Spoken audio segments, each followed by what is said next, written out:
harangjáték, himnusz dallamai és a megemlékezés harangkondolása után tisztelettel és szeretettel köszöntök minden kedves megjelentett településünk főterén, a Trianon emlékműnél.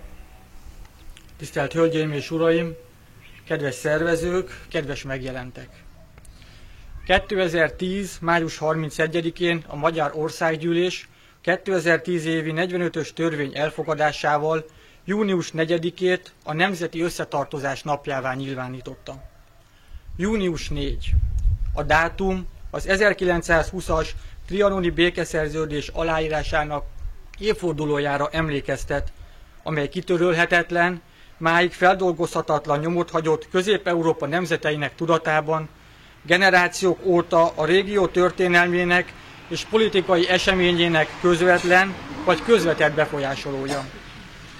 Közép-Európa államai és nemzetei a döntés rájuk vonatkozó következményeinek megfelelően eltérő módon viszonyulnak a békeszerződéshez. Egyes nemzetek önazonosságuk megteremtése és kiteljesedése szempontjából meghatározó és előremutató eseménynek tekintik, ám a magyarság számára Trianon a 20. század legnagyobb tragédiája. A nemzeti emlékezés, a Kárpát-medence népei közös jövőjének elősegítése és az európai értékek érvényesülése azt a feladatot rója ránk, hogy segítsük Trianon döntéseinek megértését és feldolgozását. A Nemzeti Összetartozás napja lehetőséget ad arra is, hogy bebizonyítsuk. A nyelvéből és kultúrájából erőt merítő magyarság e történelmi tragédia után képes a nemzeti megújulásra, az előtte álló történelmi feladatok megoldására. Az első világháborút lezáró békerendszer alapján az őshonos magyar népesség 5, a mai állapot szerint 8 államban találta magát, és vele együtt történelmi és kulturális emlékhelyének nagy részét is. A trianoni döntés 23,4 millió lakost érintett. 300 000 került Ausztriához, 3,5 millió Csehszlovákiához, 5,3 millió Romániához, 4,1 millió Jugoszláviához, beleértve a horvát-szlavónország 2,6 milliós lakosságát is. Magyarországon az összmagyarság alig kétharmada, 7,6 millió fő maradt. A trianoni trauma óta eltelt évtizedek alatt hatalmas volt a magyarság lemorzsolódása az anyaország határain túl, az elszakított nemzetrészek szétfejlődésének jelei is mutatkoztak ugyan, de a nemzeti együvé tartozás érzése megmaradt. A magyarság tudatában a történelmi Magyarország képe tovább él. A Kárpát-medencében egy virtuális belső Magyarország született. Ennek határai a nemzeti nyelv, a nemzeti kötődésű irodalom, a hitélet, a művészetek, a népi alkotások, a hagyományőrzés, a viselkedési szokások továbbélése révén a fizikai, földrajzi, állami és jogi széttöredezettség ellenére az országhatárok fölött is átívelően élt és él tovább. Ennek az összetartozásnak ékes példája a Ma fellépők műsora, melyet kérem, fogadjanak szeretettel településünk trianoni emlékművénél. Köszönöm megtisztelő figyelmüket!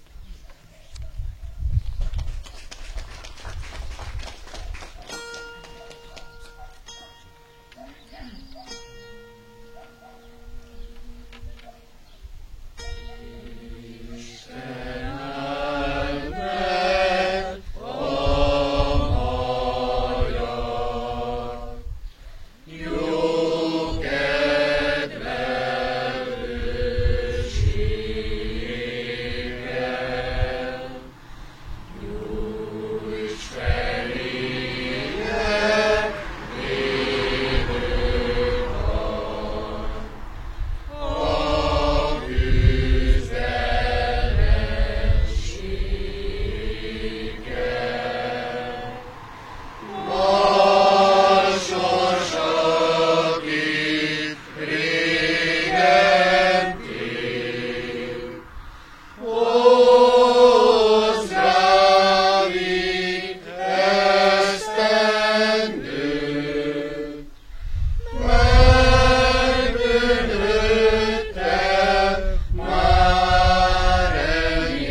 Tisztelettel üdvözlök mindenkit, minden megjelenőt, minden magyar embert.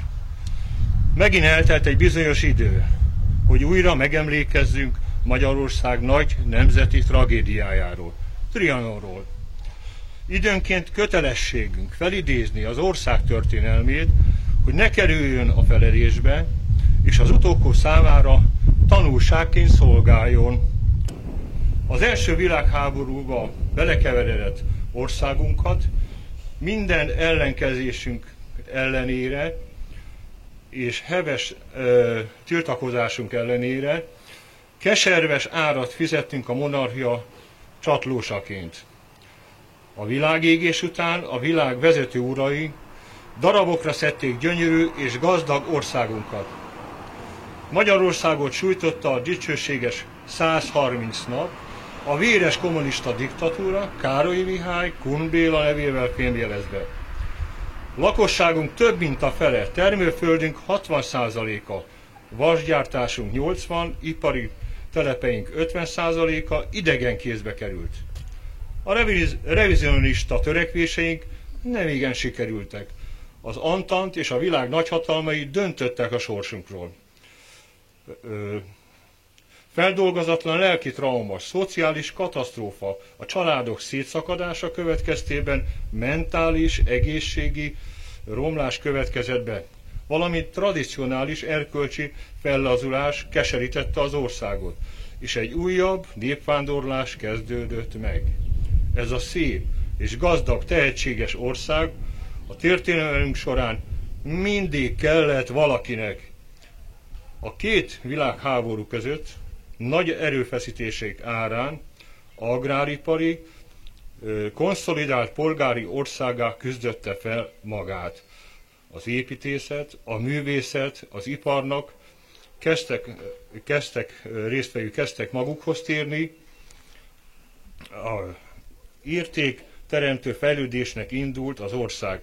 Számos tudós, mérnök, művész és hazai külföldi sikereket mondhat magáénak.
Következett a második világháború, ami megint a világ javainak újrafelosztását jelentette. Belekényszerítettek a náci Németország oldalán bennünket az érdekeinkkel szöges ellentétben álló háborúba. megint vesztettünk, és mi húztuk a rövidebbet. Jött a nagy és dicsőséges, legyőzhetetlen Szovjetunió, akik megszabadítottak a fasizmustól, és hozták a kommunista ideológiát, a visszafejlődést, népi demokráciát, gulágot, recsket, személyi kultusszal fűszerezve, és a hiánygazdálkodást. Ipari agrárország lettünk. Annak ellenére, hogy nyersanyagunk nem volt, ráadásul fizettünk jócskán anyagi jóvátételt is, ugyan nem 150 évig, mint a törökök, de itt ragadtak felszabadítóink 45 évig. 1989 után végre kialakulhatott a módszerváltással egy független, demokratikus állam. Az elmúlt 23 évben pedig jöttek a tankok helyett a bankok, az Európai Unió, IMF, stb., akik megint megmentettek minket a nyakunknál fogva. De ez még csak egy része a dolognak. A belső-külső balliberálisok az országot az utolsó morzsáig eladnák csúszópénz ellenébe és a hatalomjutás érdekében. Azt a szót, haza, nem ismerik. A globális pénznagyhatalmak pedig előírják, mit tegyünk. De mi nem kérünk az új megmentőkből, inkább álljunk meg a saját lábunkon. És tisztelettel emlékezzünk Trianon gyászára kellő méltósággal.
Békeszerződés? Nem békeszerződés volt az Trianonban. Rosszul összetételez arra az irathalmazra, amit az órunk elé toltak Versailles kastélyban 93 éve, 1920. június 4-én. A világháborút lezáró béke helyett viszont már ott sistergett a következő világég és valamennyi kelléke. A győztesek gátlástalansága, a féktelen területrabdás, a hadisarc, meg annyi ordító igazságtalanság. Azaz íromány maga volt a garancia a következő világháborúra. Nem volt ott semmiféle szerződés. Diktátumot irattak velünk alá azon a szomorú napon. És végül mégsem használt senkinek a trianoni diktátum. még a győzteseknek sem. A térképasztal mellett összetákolt Csehszlovákia épp úgy életképtelennek bizonyult, mint ahogy Jugoszlávia, a délszláv turmix államok is darabjaira hullott. Koszovó környéke még most is füstölög. Az ábrándos udódállamok csődöt mondtak, nem igazolták vissza Trianont, és Közép-Európa máig önmagát keresi. Magyarország pedig az igazát. Megtörténhetett, hogy egy kárpátaljai magyar öregember hosszú élete során 5 állam polgárává is lett, megtűrt kisebbségi sorban persze, holott ki se lépett a falujából, csupán a történelem masírozott át rajta. Trianonra emlékezni annyi, mint szót emelni az igazságért, ha tabukat sért, akkor is. Érdemes odafigyelnünk Prohászka Ottokár megfogalmazásaira, aki már ezelőtt 113 évvel kifejtette lényegét a világban zajló eseményeknek, melyek napjainkra sem vesztettek értékükből.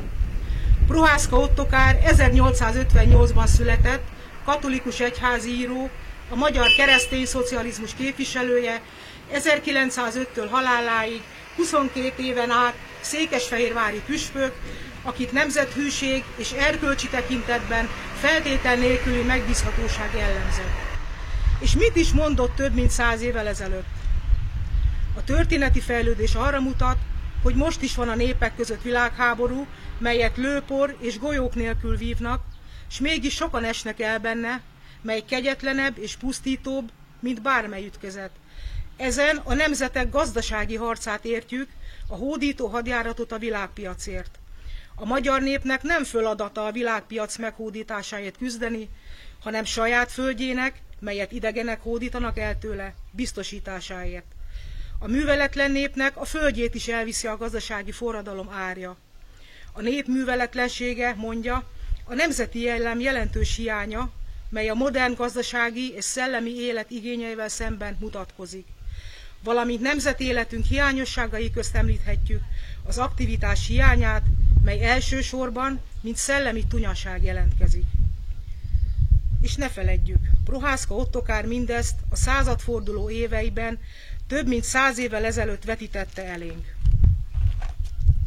És tette ezt akkor, amikor nyugatról a szabadgondolkozó, keresztény és nemzetellenes eszmék sorsunk alapzatát kezdték aláásni.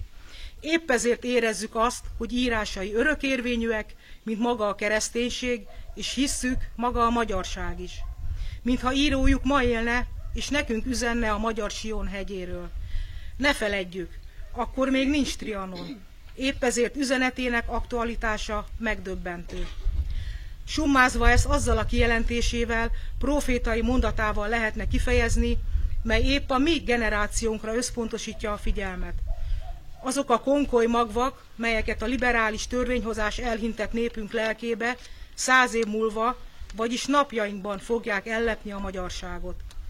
Bőrünkön tapasztaljuk, hogy proféciája beteljesült. A konkoly és a búza sorsáról az evangélium egyértelmű választ ad.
Vasalbert, adjátok vissza a hegyeimet.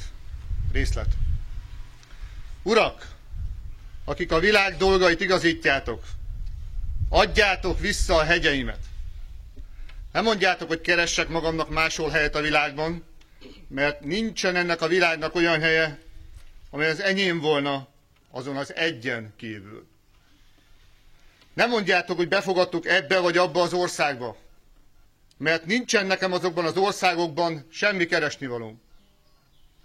Nem mondjátok, hogy lerek magamnak más hegyet a Kordillerákba vagy a Sierra Nevadán, mert a más hegyei azok nem az enyémek. Az én számomra nincs szépségük, nincs békességük azoknak a hegyeknek. Adjátok vissza a hegyeimet. És azt sem mondjátok, hogy nem én vagyok az egyetlen, akinek ez a sorsa. Mert milliók váltak földön futókká játékaitok során, és én csak egy vagyok a milliók közül.